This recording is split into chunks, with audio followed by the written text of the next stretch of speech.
కరువును పెంచి రాష్ట్రాన్ని అపాయంలోకి, రైతాంగాన్ని అపాయంలోకి నెట్టేటువంటి ప్రయత్నం చేస్తూ ఉంది.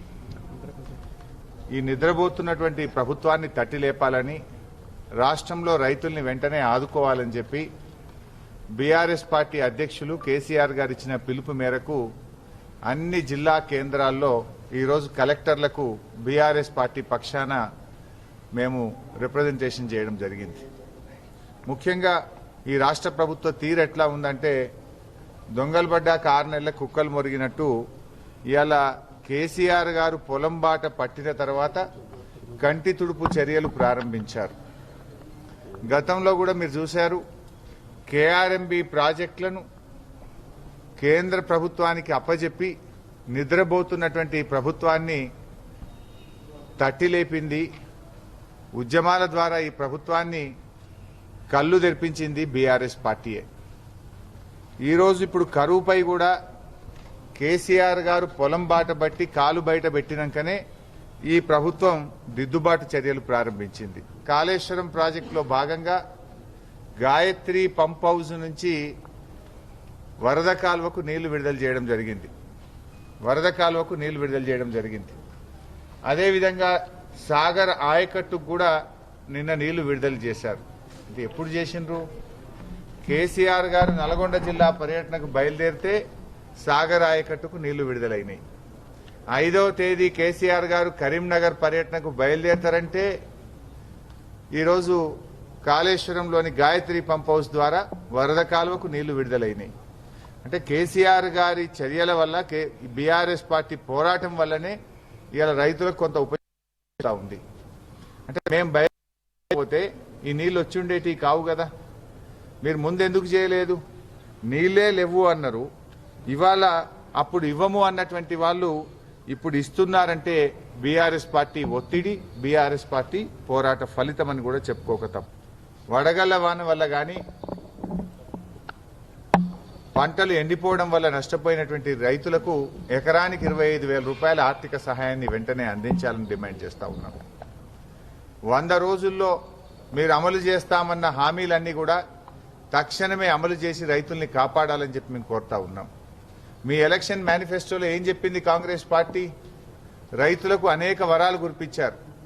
100 రోజుల్లో అమలు చేస్తామన్నారు. బాండ్ పేపర్లు రాసి ఇంటింటికి పంచి ఎన్నికల్లో మీరు అధికారంలోకి వచ్చారు. మరి 100 రోజులు గడిచింది కదా. నిన్న ఉత్తమ్ కుమార్ రెడ్డి గారు ఆయన సావు కబురు సల్లగా చెప్పినట్టు ఎలక్షన్ కోడ్ ఉందని చెప్తున్నాడు. ఎలక్షన్ కోడ్ వస్తుందని నీకు తెలియదా ఉత్తమ్ కుమార్ రెడ్డి గారు? అయినా ఎలక్షన్ కోడ్ ఎప్పుడు వచ్చింది?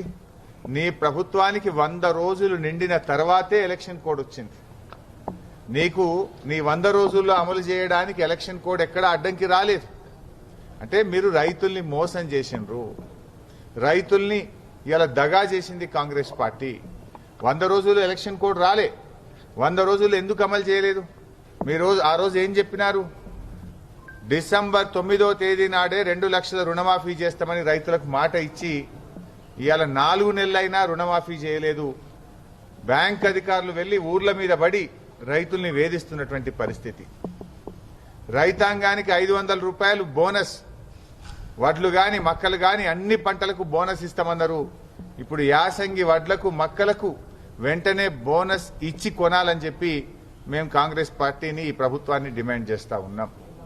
అదేవిధంగా మీరు రైతాంగానికి ఎకరానికి 15,000 రూపాయల రైతు బంధు ఇస్తామని ఆ రోజు మాట ఇచ్చారు.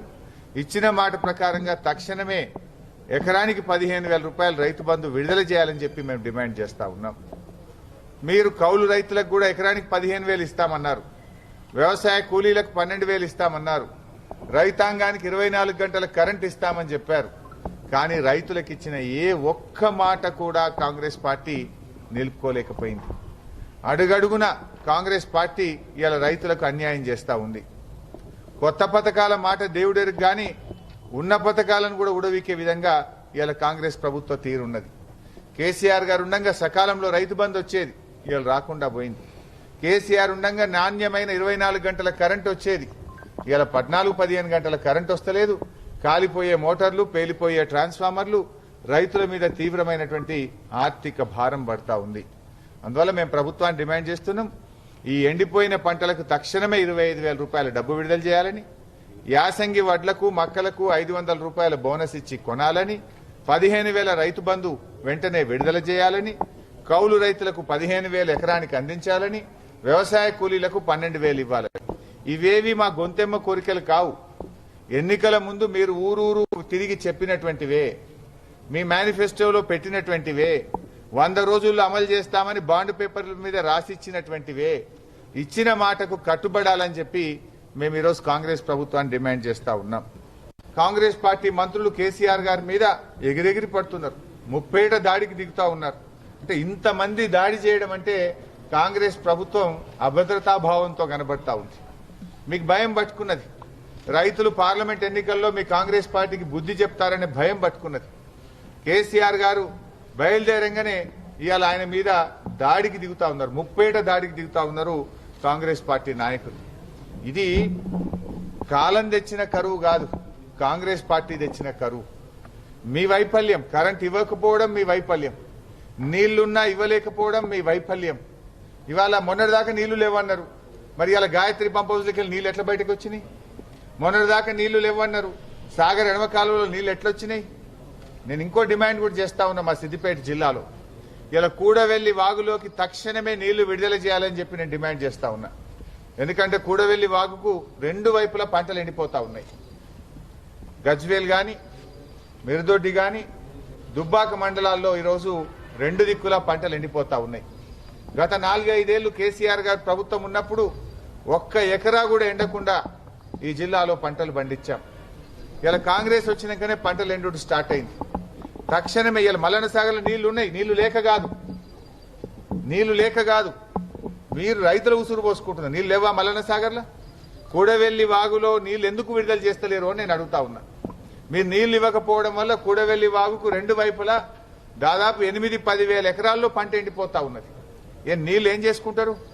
నిండా నీళ్లు పెట్టుకొని విడుదల చేయడానికి ఎందుకు ఆలస్యం? 10,000 ఎకరాల్లో పంట ఎండుతుంటే ఈ ప్రభుత్వం ఏమైనా చోద్యం చూస్తా ఉందా? తక్షణమే నేను ఉత్తమ్ కుమార్ రెడ్డి గారిని డిమాండ్ చేస్తా ఉన్నా. మా ఎమ్మెల్యే ప్రభాకర్ రెడ్డి గారు కూడా ఇప్పటికే ఇరిగేషన్ కార్యదర్శి రాహుల్ బొజ్జా గారికి మాట్లాడారు, జిల్లా మంత్రి పొన్నం ప్రభాకర్ దృష్టికి తీసుకుపోయారు, ఇరిగేషన్ అధికారుల దృష్టికి తీసుకుపోయారు. అయినా కూడా ప్రభుత్వంలో కదలిక లేనటువంటి పరిస్థితి ఉంది. 24 గంటల్లో కూడవెల్లి వాగుకు నీళ్లు విడుదల చేయకపోతే పెద్ద ఎత్తున రైతులను తీసుకొని మల్లన్న సాగర్ ముట్టడికి బయలుదేరతాం. అవసరమైతే మేమే గేట్లు ఎత్తి కూడవెల్లి వాగులోకి నీళ్లు విడుదల చేయాల్సి వస్తుంది. ఆ పరిస్థితి రాకముందే ప్రభుత్వం కళ్ళు తెరవాలని, మొద్దు నిద్ర నుంచి బయటకు రావాలని, తక్షణమే కూడవెల్లి వాగులోకి నీళ్లు విడుదల చేసి 10,000 ఎకరాల్లో పంటను కాపాడాలని చెప్పి ప్రభుత్వాన్ని డిమాండ్ చేస్తారు. 24 గంటల కరెంటును వెంటనే అందించండి. ఆర్థిక మంత్రిగా ఉన్న బట్టి గారు తక్షణమే రైతులకు ఇన్పుట్ సబ్సిడీ విడుదల చేయండి అని చెప్పి నేను డిమాండ్ చేస్తా ఉన్నా. ఇవాళ ఎండిపోయిన పంటలకు గాని, వడగళ్ల వాన వల్ల నష్టపోయిన పంటలకు ఎకరానికి 25,000 రూపాయల చొప్పున పరిహారం అందించి రైతుల్ని ఆదుకోవాలని చెప్పి నేను బట్టి గారిని కోరుతా ఉన్నా. ఇవాళ రైతులు, ముఖ్యమంత్రి గారు బోగస్ మాటలు మాట్లాడుతూ ఉన్నారు. మీరు బోగస్ మాటలు కట్టిపెట్టండి, తక్షణమే వడ్లకు మక్కలకు 500 రూపాయల బోనస్ ఇవ్వండి అని చెప్పి నేను డిమాండ్ చేస్తా ఉన్నా. అయినా ఈ ప్రభుత్వానికి, మంత్రులకు 100 రోజుల్లో మీరిచ్చిన హామీలు అమలు చేయకుండా ఈ ప్రభుత్వం, ఈ మంత్రులు మమ్మల్ని విమర్శించే హక్కు మీకు లేదు. మీరు ఏమని విమర్శిస్తారు? 100 రోజుల్లో మీరు రుణమాఫీ చేస్తామని, బోనస్ ఇస్తామని, రైతు బంధు ఇస్తామని, వ్యవసాయ కూలీలకు ఇస్తామని, కౌలు రైతులకు ఇస్తామని, బాండ్ పేపర్లు బంచి దొడ్డిదారిన అధికారంలోకి వచ్చి ఇవాళ రైతుల్ని మోసపుచ్చిన మీరు మమ్మల్ని విమర్శిస్తారా అని నేను అడుగుతా ఉన్నా. ఇలా బీఆర్ఎస్ పార్టీని విమర్శించే నైతిక హక్కు మీకు ఎక్కడిది? చేతనైతే రైతులకు ఇచ్చిన హామీ నిలబెట్టుకొని మాట్లాడండి. ఆ హామీల మీద నేను చర్చకు సిద్ధం. వ్యవసాయ శాఖ మంత్రి వస్తారా, ఆర్థిక మంత్రి వస్తారా, ఎక్కడికి రమ్మంటారో చెప్పండి, నేను చర్చకు వస్తా. మీ మేనిఫెస్టోలో మీరు రైతులకు ఇచ్చిన హామీలేంది, ఇచ్చిన హామీల్లో ఒక్కటన్నా అమలు చేసిండ్రా? నేను దాని మీద చర్చ చేయడానికి సిద్ధంగా ఉన్నా. ఈ రాష్ట్ర ప్రభుత్వం నుంచి ఎవరు చర్చకు వస్తారో రండి. మీ హామీలు, మీ మోసాలను నేను చర్చించడానికి ఏ ప్రజాక్షేత్రంలోనైనా మేము సిద్ధంగా ఉన్నామని చెప్పి ఈ ప్రభుత్వాన్ని నేను డిమాండ్ చేస్తా ఉన్నా. విపక్ష నాయకుల ఇళ్లలోకి వెళ్లి పార్టీలో చేర్చుకోవడం మీద ఉన్న శ్రద్ధ రైతుల్ని ఆదుకునే విషయంలో కాంగ్రెస్ ప్రభుత్వానికి లేకపోయింది. ఇలా పంటలు ఎండిపోతుంటే ముఖ్యమంత్రో మంత్రో ఎక్కడన్నా ఎండిపోయిన పంటలు చూడడానికి కనీసం బయటకు వచ్చి రైతు కుటుంబాలను పరామర్శించడానికి ఈ ముఖ్యమంత్రికి ఈ మంత్రులకు టైం దొరకలేదా? ఎంతసేపు మమ్మల్ని తిట్టుడు, మా పార్టీ నాయకులను ఇళ్లలోకి పోయి కండువాలు కప్పుడు, మా మీద అక్రమంగా కేసులు పెట్టుడు, దీంట్లో బిజీ ఉన్నారు మీరు. కానీ రైతుల్ని ఆదుకునే విషయంలో గాని, చనిపోయిన రైతు కుటుంబాలను పరామర్శించే విషయంలో గాని, ఎండిపోయిన పంటలను చూసి రైతులకు ధైర్యం చెప్పడానికి మీకు టైం దొరకలేదు.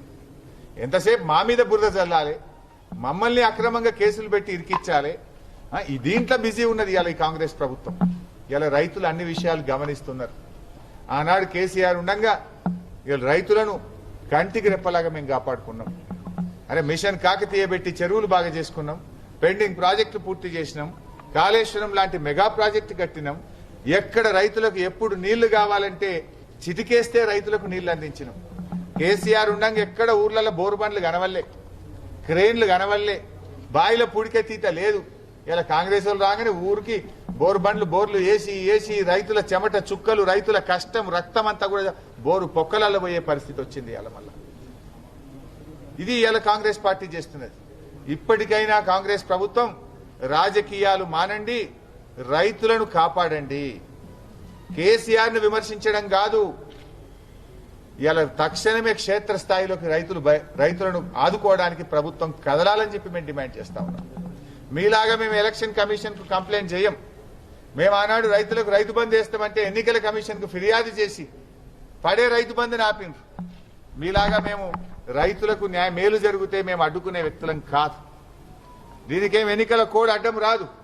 తక్షణమే క్షేత్రంలోకి ముఖ్యమంత్రి, మంత్రులు, అధికారులు కదలండి, ఉన్న నీళ్లను అండియండి, పోయిన పంటలు పోయినాయి, ఉన్న పంటలను కాపాడండి, పోయిన పంటలకు నష్టపరిహారం అందించాలని చెప్పి నేను ఈ ప్రభుత్వాన్ని డిమాండ్ చేస్తాను.